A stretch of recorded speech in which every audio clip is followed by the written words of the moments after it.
Cosmic Awakening, 1991. Peru, Journey into the Unknown. Sacred Valley of the Incas. By Makāula Nakae. May 1st, 1991. Cusco 2. Episode 24. Starchildren. We gathered in the hotel lobby and set out on a guided city tour, marching in a tight group accompanied by 4 local guides and guards. At the time, the streets of Cusco were far from as safe as those in Japan. As we started up a slope along the way, a woman's voice called out from a second-story building window and began speaking with a licks. She shared that just moments prior, a Dutch tourist traveling through this very area had been robbed. Turning off the main avenue into a narrow side street, we found ourselves flanked by continuous Inca stone walls. The stonework extending along the wall of the Palace of Inca Roca is renowned for its intricately integrated corners, where it is said not even a razor blade can be slipped between the stones. The famous 12-angled stone sits right in the center, measuring nearly 1.2 meters high by 1.4 meters wide. Despite none of its sides sharing identical lengths, it fits with absolute seamless precision against the surrounding carved stones. This stone masonry technique was, quite simply, beyond belief. Afterwards, we visited the Museum of Religious Art, which is built directly atop the ancient stonework, incorporating the aforementioned 12-angled stone. Originally the palace of the 6th Inca Emperor, Inca Roca, it was rebuilt during the colonial era as the mansion of the Marquis of Buena Vista, which then collapsed in the 1950 earthquake, before being reconstructed as the Archbishop's Palace. Inside the residential rooms arranged around the courtyard, chairs, desks, and beds used over 300 years ago remained untouched in their original state. We admired magnificent wood-carved doors, a gold-leafed altar, and a desk lavishly adorned with silver. Naoko and I sat down together on the edge of the fountain in the center of the courtyard, basking in the warm sunlight. Ever since arriving in Cusco, I had been drifting through the days with hardly a care in the world, simply feeling happy. Even silent moments requiring no words felt entirely unthreatening. The two of us muttered idly how wonderful it felt, wrapped in supreme lightheartedness. We resumed walking through the city, passing a plaza where young boys played soccer and wandered in circles through the streets. The scenery along our path through Cusco was a brilliant tapestry of light and shadow. I imagine that the layout of Spanish towns must look much the same. Strong contrasts of light and shadow were cast across white adobe walls and brown tile roofs. As we climbed an uphill path, an indigenous person passed us heading down, carrying a massive bundle wrapped in a large furoshiki cloth on their back. Small boys ran past us with laughter, their shadows dancing and flickering as they chased after one another. Everyone seemed to smile under the blessings of the sun, at least, that was how it felt. That intense sunlight burned our skin, as if demanding the strength to live out everything in the open light of day. At the same time, that same fierce sunlight carved out cool, welcoming sanctuaries of rest. If we walked, worked up a sweat, and grew thirsty, all we had to do was step into the shade. That was how we had walked all the way to this distant land. If we were to reflect that in reality, we would continue walking towards something unknown, moving through a world woven by light and shadow, with a sadness so profound it felt beautiful. We walked on, laughing and marveling at our surroundings. Because the lifestyle differed fundamentally from Japan's, there was much to astonish us, and we frequently encountered scenes that made us wonder when the adults around here actually worked. It felt almost as though they were simply demonstrating that such a way of life was possible. Watching them made living in harmony with nature seemed deceptively simple. I knew full well that I was the one suffocating my own life. I could easily understand my past self, the self that expertly pulled a veil over the inner knowledge that I was pushing myself too hard, convincing myself there was simply no other choice but to keep living that way. In stark contrast to that former self of mine, they felt as though they were truly living out the reality of their own choosing. To be precise, I likely felt that way simply because deep down, I wished I could live like them. Walking onward through the city streets, we arrived at the Museo de Arqueologia, Archaeological Museum, officially known as the Museo Inka, administered by the Universidad Nacional de San Antonio Abad del Cusco. Housed in a magnificent colonial-style building featuring a graceful courtyard encircled by white walls supported by circular arched pillars. That former residence was originally built as the Palace of Don Francisco Alderete Maldonado, often historically referenced through local tradition, in the late 16th century, retaining its stunning stone archways, carved wooden balconies, and earthquake-tested colonial architecture. Divided into several richly curated rooms, such as a gallery lined with large and small Inca storage and burial jars, purpose, a mummy room showcasing pre-Columbian funerary bundles and biofacts, and a daily use items room displaying textiles, tools, and metallurgy. The museum exhibited priceless Inca artifacts recently discovered across the Cusco region. Among its most celebrated treasures were numerous Inca-made ceremonial wooden and ceramic cups, known as cueras, featuring geometric motifs and everyday scenes painted in vibrant natural resins. Fascinatingly, cueras from the post-colonial era naturally depicted the cultural collision of the conquest, blending traditional Andean shapes and patterns with newly introduced Spanish figures, horses, and landscapes. For lunch, we went to a pizza restaurant recommended by Alex and the others. Through the window, colonial-style pillars lined the street below, flanked by shop fronts, and near the edge of the road, indigenous people seeking shade had laid out numerous small rugs to sell souvenirs. In the afternoon, the group split up, and most people seemed to spend their time engrossed in shopping. We also peeked into various shop fronts, comparing items and prices before moving on to the next store. It was more like a casual scouting tour to get our bearings for serious shopping later. Perhaps because my tall stature made me stand out. Whenever I walked around, small souvenir-selling children would appear out of nowhere, sweeping me up in a storm of "Please buy this, my friend." Seeing that, Mika laughed and said, "It's because you're so quick to buy things for them." It wasn't that I particularly disliked being surrounded by the children, and since the prices were certainly never higher than living costs in Japan, I had probably grown comfortable making $1 or $2 purchases without a second thought. Even so, I always bargained down the price before buying, so it worked out fine either way. We roamed the city streets right up until the last minute, close to 4 p.m., before Ja-Zeawa's evening session, scoping out prospective souvenirs. The session with Ja-Zeawa was held in a rented conference room on the first floor facing the hotel's courtyard. Tall chairs were arranged for Edward and Hoshina, while I took a seat all the way in the back. The content of the session formed the second half of the Q&A segment conducted midway through the tour. As a memento of the journey, Edward gave everyone a gift. Closing our eyes, each of us reached into the basket Edward held to draw a small present. They were crystals he had scouted out and collected while waiting for the train at the Machu Picchu station. The shape of the crystal I picked up somehow resembled the mysterious high-vibration orange half-moon that stood before the ruins of Machu Picchu, so I instantly grew fond of it. Even though its quality wasn't particularly high and its transparency was low, I was touched by his small, thoughtful gesture. After having everyone draw a crystal from the basket, Edward asked us to keep holding our respective crystals throughout the entire session as he drifted into a trance state. Beginning with a light choke, Ja-Zeawa moved into the main session and answered various questions. Around the time the session reached its peak, the left hand holding the crystal began to grow intensely hot. My palm went past mere dampness and became thoroughly watery, to the point where droplets actually trickled down from between my fingers.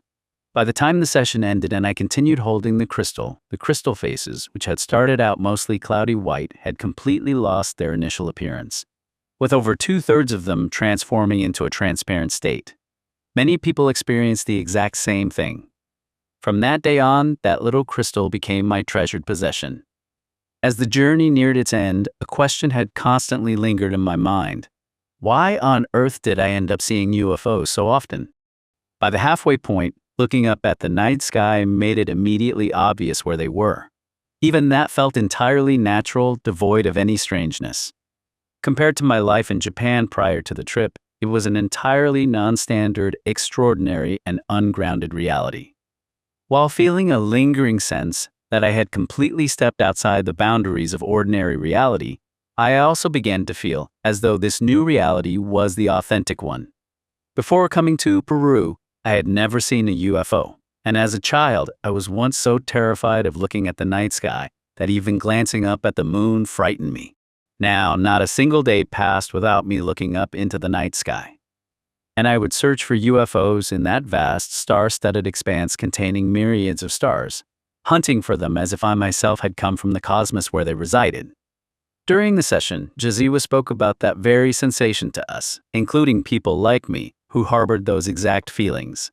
Ja-Zeawa called us Starchildren, beings whose soul origins do not lie within the cycle of reincarnation on this green planet of Earth, but rather derive from somewhere else among the stars, are referred to as such children of the stars. Ja-Zeawa explained that star children typically grow up feeling as though they are somehow entirely different from those around them, and because of that sensitivity, they inevitably develop a deep capacity for looking inward. Then, when the time comes, much like an alarm clock ringing, they experience some form of awakening regarding the origin of their souls. They choose to incarnate on this planet to anchor the energetic frequencies of other star systems and the energy of a new reality into Earth, they said. Normally, the concept of reincarnation is understood as being restricted within the boundaries of a single planet. Yet, if one affirms the transmigration of the soul, the possibility that its stage is not limited to Earth must also be considered. In the universe, including our own solar system, there exist numbers of stars beyond comprehension, accompanied by planets orbiting them. If any form of life exists out there, one can only say it is entirely possible. In fact, it is far more likely that humanity living on our planet did not simply evolve naturally from apes into our current form, and the ancient ruins scattered across the globe brim with cultural remnants suggesting that beings from other worlds were worshipped as gods, serving as the launchpad for civilizations. Countless pieces of folklore preserve legends of gods descending from the sky, and many indigenous tribes openly declare that their ancestors arrived from the stars. The deeper our recognition of these sky-born entities grows, the more the narrative of reincarnation staged on Earth expands in scale, transforming into a magnificent cosmic-scale drama. Did my soul come from the cosmos? Are we souls that originated from the stars? I simply didn't know. Part of me felt it might be true, while another part of me desperately wanted to deny it. Yet, listening to Ja-Zeawa speak, it was equally true that I found myself quietly shedding tears. I had been nurtured within my mother's womb, given life, and raised alongside my siblings. True, my childhood self might have been a bit different from my brothers and sisters, but by now, that didn't matter. I played with them, went to school, grew up alongside them, and reached adulthood. Yet that lingering sense of differentness never left me. It remained the same whether I was in a crowded city street, among colleagues at work, or surrounded by friends. An answer to that sensation never arrived, as if it didn't even exist. At one point, because I stared far too deeply into that difference, I became overwhelmed by the sensation and nearly lost my mind. I had to relearn how to relate to people and look at my life from a fresh perspective. Furthermore, I had pulled a liver illness upon myself, creating a situation where I was forced to question the very nature of my existence. As a result, right here in this land of the ancient Inca civilization, imbued with such mysterious energy and reality, I was trying to figure out who I truly was. Yet, the answer was far too extraordinary. Having witnessed so many visitors from other star systems throughout this journey, I could easily comprehend it, and it proved far less astonishing than I might have imagined. In truth, it didn't shock me all that much. The mere recognition that they existed did not strike me with a degree of wonder that warranted shouting out in awe. They naturally exist. As for the question, am I one of them? My internal reaction was no. I hadn't flown in from the cosmos in this lifetime. I was born here and grew up here. For all practical purposes, my homeland is none other than this blue planet. However, if one speaks of the soul's ancestry, I couldn't say for sure. Considering the connection between ourselves and those who fly in from the stars, some kind of bond undeniably exists there. Still, it felt as though the time wasn't quite right to arrive at a definitive answer. Many people in the group were shedding tears as they listened to Ja-Zeawa's words. The space felt as though Ja-Zeawa were gently comforting a room full of cosmic orphans. Many in the group were searching for the dwelling place of their own souls. We had come this far seeking a spiritual homeland. Looking at the cosmic orphans seated before me, I felt an endless wave of affection swell up within me. I could easily understand that they were just like me. I knew they had lived carrying that same sense of difference just as I had. I felt that I had finally crossed paths with such people. I felt a strong sense that I had encountered individuals I could understand, and who could understand me. People with similar sensations. People with similar experiences. We were a family in a different sense of the word. Even though our upbringing and environments differed, I strongly felt that in terms of how our souls existed, we had all come from the same place. Thinking that perhaps the homeland of our souls lay somewhere on a distant star brought sudden tears to my eyes. Many people shed tears while listening to Ja-Zeawa's words, holding back their weeping. It was an unsettled, helpless state of mind, like travelers stranded in a place to which they could never return, simply waiting for a return flight. A homeland to which one could never go back. That was the kind of sorrowful melancholy it was. Where on earth did we come from, and where on earth are we heading from here? Ja-Zeawa said that this journey would become a soul's voyage of self-discovery. True to those words, throughout the process of the trip, we were able to touch upon fragments and sensations of it in various ways. Who on earth am I? I felt a part of that eternal question peeling away from my former self, thinning as it detached. By meeting Ja-Zeawa, Edward, Saki, and Tadashi, I felt as though I was able to return even more fully to myself. In front of them, there was no need whatsoever to play a normal role. I could remain precisely as I was, just as I am.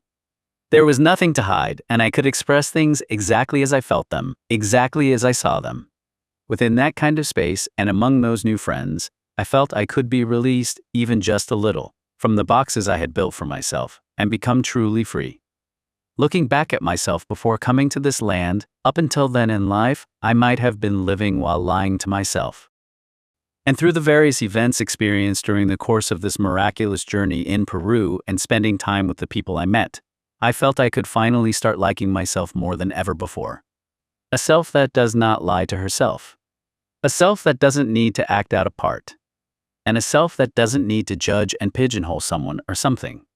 Coming here, I finally felt like I was beginning to love my own life. The session passed its climax and concluded without incident. Afterward, we interacted with a local male shaman named Mr. Narciso through Carlos's introduction, and Tadashi and Saki had him read their tarot cards under the moonlight. Sani and I looked up at the sky together, searching for UFOs. The night sky over Cusco was bright, and we couldn't make out the crisp, starry expanse we had seen in Machu Picchu or the Urubamba Valley. However, a single star hovered in the night sky, shining with exceptional intensity like a diamond. Whether that was a UFO or not, I couldn't tell. Ever since coming to Cusco, it felt as though they were somewhere far away, and there was a certain loneliness to that sensation. The inability to feel them close by was deeply and acutely felt, and it felt as though a small hole had opened in the corner of my heart, as if I had lost a close, dear friend. Tadashi and I had asked Carlos to take us to the public bath located in a Cusco hotel. Since coming here, we hadn't had a single chance to stretch out our legs and soak leisurely in a bathtub. Partly due to Cusco's low humidity, fatigue had built up in our bodies, and I could feel that things were starting to break down. Sani, who had been stargazing with us, also decided to come along to the hotel's public bath, and the four of us walked out into the city of Cusco. The nighttime streets of Cusco saw a few passing cars, making the wide avenues feel even wider, and orange cocktail lighting dyed the surroundings in a fantastic hue. The night air was crisp and chilly. In the end, we found that the Target Hotel's public bath had already closed for the day, so we couldn't take a bath and we headed straight to dinner instead. We first aimed for a Japanese restaurant nearby, but found it similarly closed. Laughing about why we were having such terrible luck, we walked on and headed this time toward a local pizzeria, frequently used by Carlos and his friends. Turning off the main avenue into a narrow, dark, maze-like alley, we opened the shabby glass panel door of a shop, tucked into a suspicious-looking corner, and stepped inside. The interior was so cramped that even 15 people would have filled it to capacity, lined with two bare wooden tables side by side, completely devoid of tablecloths. The pizza dough was rolled out right before our eyes at the table, toppings were added, and it was slid into the kiln using a paddle with a long handle. There wasn't a single piece of electronic equipment. Everything remained in its old-fashioned state. We ordered a medium-sized pizza for each of us along with drinks. Since it was Carlos's birthday, we celebrated it in a modest way. Having ordered based on the size expectations of a Japanese pizzeria, we were utterly dumbfounded by the sheer size of the baked pizza that arrived, our eyes widening as we exclaimed, "There's no way one person can finish something this big." It was easily twice the size of a Japanese pizza. Carlos calmly remarked, "People in Cusco, everyone loves pizza. Everyone eats it." Hearing that, Sandy laughed and said, "With eating habits like this, it's no wonder people grow outward." Listening to Carlos talk about his study abroad experience in Japan, we continued eating our pizza, while occasionally laughing at or complaining about the improvisational antics of a mime street performer. The night in Cusco was warm despite everything, yet thinking that we would be leaving this country in just a few days left a feeling somehow unsettled. As I walked through the cold night streets of Cusco, I felt a deep, intimate connection to the city. To be continued. Watch and listen. Watch the cinematic video trailer. Listen to the full podcast now. Explore the archive Cosmic Awakening Volume 1, 1991, Peru, Journey into the Unknown. Sacred Valley of the Incas. Volume 2, Ascension 2012, The Golden Alchemy. Part 3, The First Contact. Join the journey. New episodes drop periodically. Each chapter delivers a tight, hyper-focused 10 to 30-minute hit of real-life experiences, perfect for your daily plunge into consciousness exploration. Subscribe to support your inner development. Thumbs up to help push our channel through the algorithm. Comment below. Share your thoughts on today's episode.